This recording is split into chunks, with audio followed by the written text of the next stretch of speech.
Play how Notre Dame can make college football playoff. 035 David Pollock explains that Notre Dame will make its way into the college football playoff if the Fighting Irish win out. 0351202 p.m. ETCFP Executive Director Bill Hancock once said, "If it can happen, it will happen. The question is when. When will we see a two-loss conference champion in the top four? When will Notre Dame knock two Power 5 conference champs out of the top four? When will two teams from the same conference get in? It's still early, which means all of the above and more bizarre scenarios are still in play for 2017. Don't believe it. Consider these possibilities, sure to make the selection committee sweat. Ranked in order of most to least chaotic. 1. 3 Power 5 champions are left out. Are you sitting down? What if the SEC gets two teams in and Notre Dame is in? Then you're talking about 3 Power 5 champions left out. If number 1 Alabama and number 3 Georgia are undefeated heading into the SEC title game, and Georgia loses a nail-biter, it's plausible the next two best teams both finish in the top 4. Then, consider Notre Dame, a team that lost by 1 point to Georgia, running the table. Notre Dame has the 7th toughest remaining schedule, according to ACUFPI, tailor-made to impress the committee. If the Irish knock off number 11 USC, no 16 NC State, number 8 Miami and number 22 Stanford to finish 111 with a lone loss to a CFP top 4 team, how does the committee leave them out? A playoff berth for Notre Dame would mean one less spot for a Power 5 champion. Fabian Radulescu-Zuma presser on SportsWire 2. Wisconsin becomes the first undefeated conference champion left out of the CFPA. Dubious distinction, no doubt. This one would be even more controversial if number 1 on this list were to come to fruition. It's hard to imagine an undefeated Power 5 conference champion being left out. So why would the committee do it? Because there is another champ with a tougher schedule. So far, Wisconsin has beaten 0 opponents with records above .500. No non-conference wins against Power 5 teams. Opponents are a combined 16-23. The Badgers are like the mirror image of 2015 Iowa.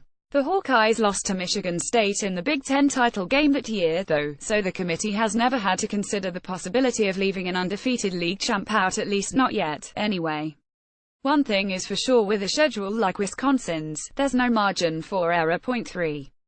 TCU drops from number 2 to number 5 because of the Big 12 championship game. Could you imagine the look on Coach Gary Patterson's face? It couldn't possibly happen again, could it? It could.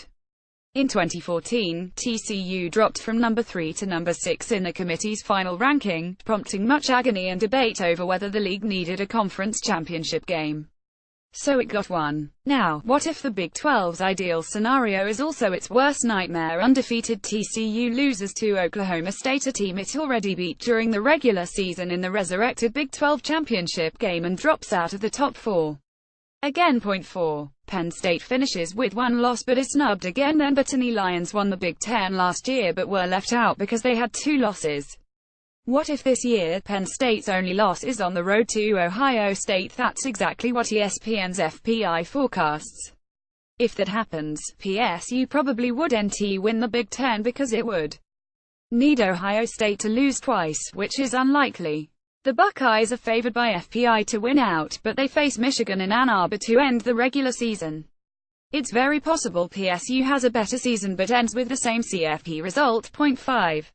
Auburn wins out, but the committee still chooses one loss. Alabama. Auburn has already lost to Clemson and LSU, but the Tigers could run the table, knocking off Georgia and Alabama along the way and win the SEC. So then you have a one-loss Alabama team that has likely been ranked in the top 4 all season, just sitting there. There's precedent for this. Last year, the committee put Ohio State in at the expense of Penn State, which won the Big Ten and beat the Buckeyes head-to-head. Didn't matter.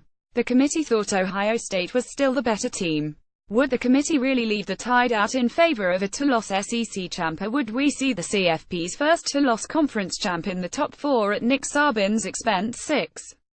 NC State loses to Notre Dame but beats Clemson and wins the ACC. NC State would be undefeated in league play but have 2 non-conference losses to South Carolina and Notre Dame.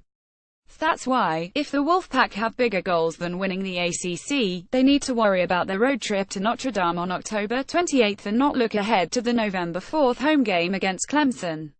Right now, NC State is the only team in the ACC's Atlantic Division that still controls its own destiny. The Clemson game will likely end up determining the division winner. Winning the ACC is great for NC State, but if the Wolfpack lose to Notre Dame along the way, the ACC loses big time. 2.7. USC loses to Notre Dame but wins the Pac-12. It's a similar scenario to the ACC's nightmare to loss conference champion. The only difference would be that USC had a league loss to Washington State. Saturday's game between USC and Notre Dame is a CFP elimination game, which means if the Trojans lose, it's unlikely even a Pac-12 title will be enough to get them in.